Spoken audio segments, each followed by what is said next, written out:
Hi everyone, I'm Rob Lawson, the CEO at Balco Australia, and today we're just hoping to give you a little overview of our company. So Balco is one of the largest hay exporters in Australia. We have operations in South Australia and in Western Australia. In South Australia we're at a place called Balaclava, which is in the middle of a really great grain growing area, and we draw hay from around 150 kilometres around our region. And then in Western Australia we have a production facility at a place called Brookton, which is 130 kilometres due east of Perth, and it's right in the middle of the main grain growing area in Western Australia. And for 30 years now we've been producers of high quality oat hay, exporters of high quality oat hay. And we have a really unique relationship with many growers, and a lot of our growers have been with us, our farmers have been with us for over 20 years as suppliers to us, and so we have a really heartfelt relationship with them. And equally in the Asian markets, we have a long history of exporting to Japan, South Korea, Taiwan, and now we're trying to branch into those developing dairy industries in Asia, in those other regions. And we hope today's video is going to give you a nice introduction of our company. Hi, my name's Pat Guerin. I'm the procurement manager and technical manager for Balco. Today we're out in the paddock with Jim Maitland. The Maitlands have been supplying Balco with Oaten Hay for a long time, something like 28 years, and they're very regular suppliers. This year they have 750 hectares of oats in the ground with the intention to cut and bale for Oaten Hay supply to Balco. I'd like to introduce Jim, representing the Maitland family. So under ideal growing conditions, the growing length for the different varieties, Brusher, Mulgara and Tungu. In a normal year, we would hope to see a 15-day window across those three varieties. There's a risk management strategy that the Maitlands have developed aiming to supply the best quality Oaten Hay. Given where this Brusher crop is at present, Jim, when's the expectation that you would cut this? Provided we've got fine sunny weather coming up, which that's what's forecast, I think in the next 10 days we'll be cutting here. Hi, I'm Marcus Crawford, Field Account Manager for Balco. I'm here today with Lachlan Wood, a hay grower for Balco for 25 plus years now. What variety of oats have you got here, Lachlan? These are Yalaras in this block here. They were sown on 13th of May, and at this stage they seem to be tracking along quite well since the recent rain event in the last week to a fortnight. So part of the hay making process is cutting and then letting the hay dry and then baling the hay, and then that leads into our initial testing process. And now we'll hand back to Pat. In front of me here is the Balco bit that's happening amongst all of this busy motion. And here we are coring the bales, so we get a representative 20% of cores across the paddock, and from that it drives our QA process for the feed test analysis and our chemical residues, mycotoxins and heavy metal analysis that we're doing as a standard these days.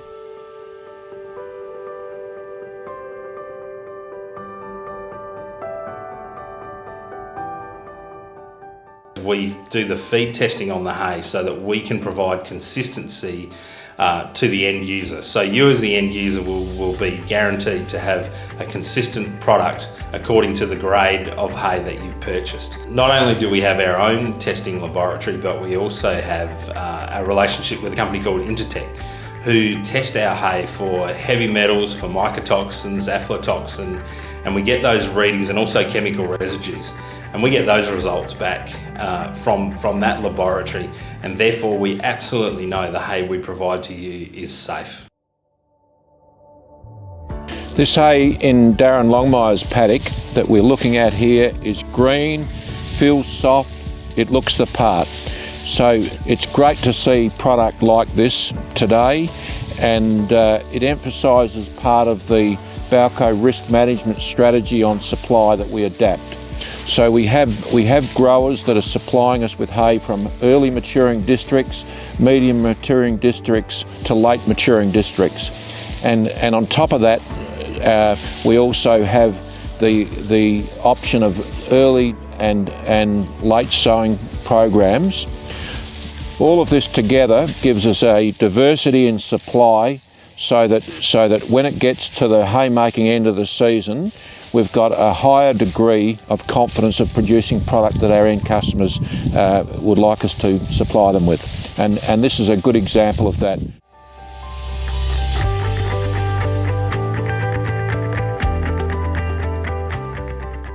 So we hope that this video has given you a short overview of our company and the processes and how you see how we take our product grading and our quality so seriously to provide the best result to you for your dairy, for your milk production.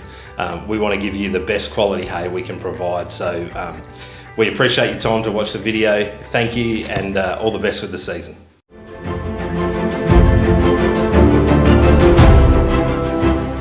Well, welcome everybody for edition 4 video. Today, last time we saw the hay baling and the bales being tagged and the process that we go through in the paddock. But today's edition you're going to see is our laboratory in Balaclava and our hay testing process. And then you're also going to see that same hay sample travelling through to our test laboratory that we interact with Intellect Systems in Adelaide in South Australia, where we're doing the testing for mycotoxin, heavy metals, and making sure that the product that Balco supplies to you is safe in every area and compliant with all of the importing country levels. And so I hope you find this video really interesting, and we just want you to know that every sample of hay that comes through goes through the same testing process that comes through at Balco.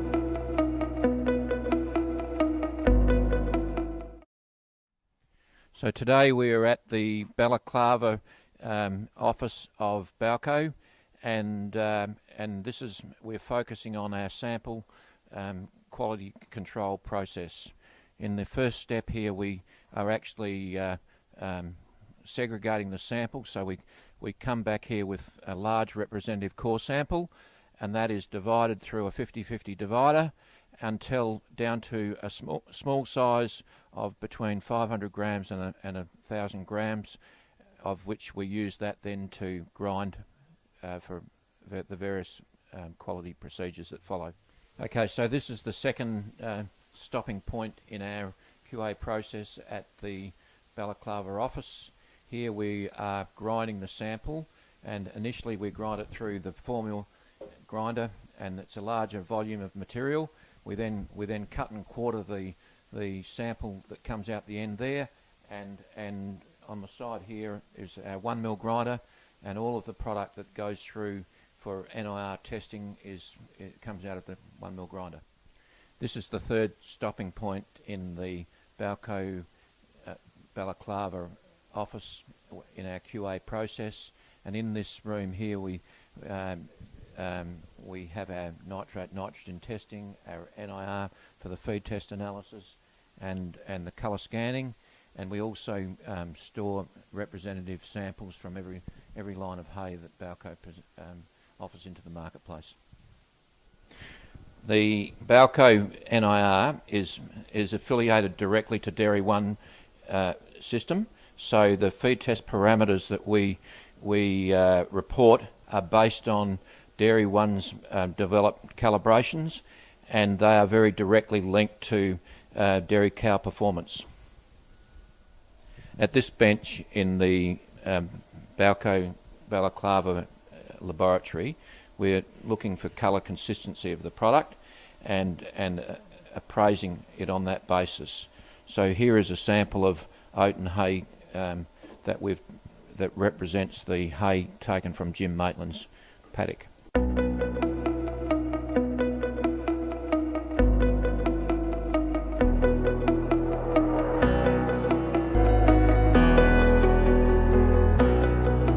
We're at the Intertech laboratories down in Adelaide, and I'm here with Ben Jones, who is the team leader for Intertek. Intertek is an integral part for Balco in ensuring product health and safety, and the standards here are equal to none for human health. So for us to be achieving that with in our animal health status is a brilliant outcome. G'day, Ben. G'day, Pat. Yeah, so thanks for visiting us. Look, it's kind words. I'm not sure if we're unequalled in our commitment to human health, but the majority of what we test here in our laboratories, we have a chemistry lab, a genetics lab, and also a physical testing lab. And the majority of what we're testing is for human consumption. So it's exported pulses and cereals out of Australia, and we're testing anything from residues in those to the physical appearance of it, right down to the presence of pathogens that may have a requirement, an import requirement in those countries. So yeah, with Balco, you guys have come to us with a product that we weren't familiar with, which was hay, and pretty much, as we'll talk about today as we tour around, but in some regards you've stretched us beyond what the human consumption market has asked us for. And we've been really happy with that collaboration. It's improved our approach to some of the methods, which we'll talk about, and yeah, I think it's really driving a focus on quality, which that's certainly key to what we do. Okay, sounds good. Let's go for a tour around the laboratory. So Ben, what are we looking at here? Yeah, we're looking at our atomic absorption spec, which we test in your heavy metals in your hay. So the hay comes in and it gets an acid digest to extract the metals out of it. And then we bring it over to this piece of equipment, and it tests down to the parts per billion of the heavy metals of concern. So we're looking at things like lead and cadmium, chromium, arsenic, and also mercury. This machine's very efficient. It's not the quickest machine, but it's certainly the most sensitive machine for this type of analysis, and we're aiming to look at the very low quantities of these, which we're talking probably 50 parts per billion starts to be somewhere that you want to monitor heavy metals from. And you're monitoring your hay, you're monitoring heavy metals at a level which would be equivalent to what we'd monitor in cereals that are getting exported for flour production, and also pulses for raw consumption. So we're measuring it to a very low level with sensitive equipment. Okay, that's good. Okay, so Ben, what have we got happening in This is our sample prep area. So we've received your hay this morning, Pat. Deb's ground that up and put it into the extraction tubes. We've got a ventilated area here because this is producing acid fumes. So we're using an acid digest to remove all the organic material from the sample, from the hay. And then what's left is a solution that will have just the elements in it, so just the heavy metals that we're trying to quantify will be left in those tubes. Okay, so it heads from here over to the other side of the lab. That's right. Yep. So it goes from acid extraction. It goes to our atomic absorption spec, which we then can use to quantitate the remaining amount of the heavy metals in those samples. So this is quite a quick method to do this, and you have quite a bit of throughput, to be honest, with your hay testing. So this is a very quick way to do it. And it's also a very accurate way to extract heavy metals out of it. Okay, so what have we got happening in this area? This is our chemical extraction area. So we've received the samples and we've done a grind on the samples similar to the heavy metals. And now what we're using is, this is actually a customised in-house method to do the extraction on your mycotoxins. So the suite of mycotoxins that you test on your hay is the most comprehensive suite of mycotoxins that we run on any commodity.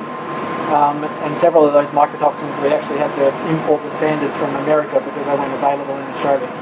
So in terms of mycotoxin testing, there was some challenges around getting the quantitation that you needed, so the levels of detection, and we've had to improve on published methods to achieve your goals with your levels of detection. So this is just step one of that.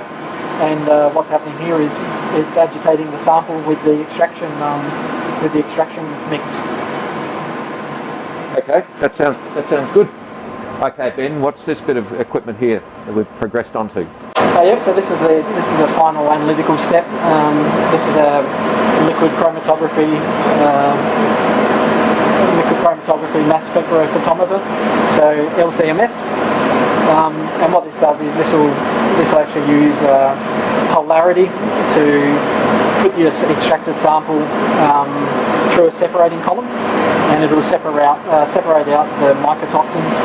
And as they come out, it uses the MS sensor to very accurately compare the mycotoxin to a fingerprint that's been established against a standard, which have come from internationally and nationally. It'll compare those peaks as they come out to the standard, and then identify them and quantitate them. So this machine here is quantitating right down to the parts per billion, and certainly when you're looking at aflatoxins, for example, there is danger down to even 1 part per billion in some cases. So it is a must to have the sensitivity, and this is the piece of equipment that will provide that. So in terms of the throughput, it's also it's got a auto sampler, and really to meet your requirements on throughput, it'll be running that auto sampler right through the night to get that number of samples. Okay, so far we've had a look at the heavy metals and the mycotoxins. Now we're on to the chemical residues. So we've come downstairs in the Intertech lab, and Ben, what are we here for? Yeah, so this is what we call our analytical lab. We've been upstairs, we've done your heavy metals and your mycotoxins, and then the further requirement you've got around your quality is on chemical residues. So we do our chemical residues using LCMS again, but the difference is the sensitivity of this machine is increased another fold. And what that allows us to do is combine a lot of residues into a single run. So I think the Balco target for residues this year is superseding, it's over 200. So, and traditionally we had to run those 200 on 3 different methods, so 3 different pieces of equipment. We've spent 5 months this year combining all of that into a single LCMS run for the plus 200 compounds. So it'll be this piece here will be the one that'll be running that for us. So the samples will be extracted in the other area, and then they'll come down here, and we'll run all of those compounds in a single run. And we've actually got the run down to about 20 minutes. So plus 200 compounds, target compounds, which will be run on this machine in less than 20 minutes. So this is the first year that we'll be doing this. It's a great step forward for us as far as food safety goes. Yeah, well, I mean, it's a great innovation for us, having this this target of your throughput requirements. You've got a very tight window when you're receiving these samples at harvest, and the only way we can make that work is to combine it into this one run. So it's pushed us, and we're excited. Yes. Okay, so we're here looking into the genome sequence lab of Intertech. Ben, how does this fit into the future R&D aspirations of Balco and Intertech? Yeah, so this is our genetic testing facility. So one of the major things we do here is we test for pathogens. So our core business here is testing pathogens on export cargoes. And then since we've been chatting to you guys at Balco, the interest is that maybe we could find, we're already looking at toxins and outcomes from infection in hay. So mycotoxin is just a eventual outcome of a fungal infection. So I guess the way I'd summarise the R&D activity is if we could be monitoring those toxins genetically to a very fine, a very low level of detection throughout the growing, could we use that as an indicator to allow you to segregate and improve and concentrate quality in your final product if you have those earlier indicators about the potential for toxin build-up. So we use genetics to look for those toxin-forming pathogens, and then you apply that in the field. Well, that would be the basis, I guess, of the R&D that we're activity that we've got on the go. Okay, that sounds good. Thanks again, everyone. I hope that you got a lot of benefit out of seeing both the NIR machine in the laboratory in Balaclava, but also the testing that's happening in Adelaide at the Intellect Lab. I think we are the industry leaders. We're the only people that I'm aware of that are doing that out of Australia at the moment, and we know that we can guarantee the product that we're sending to you. So we appreciate everyone's time to watch the video again. Thanks, and we'll see you next time.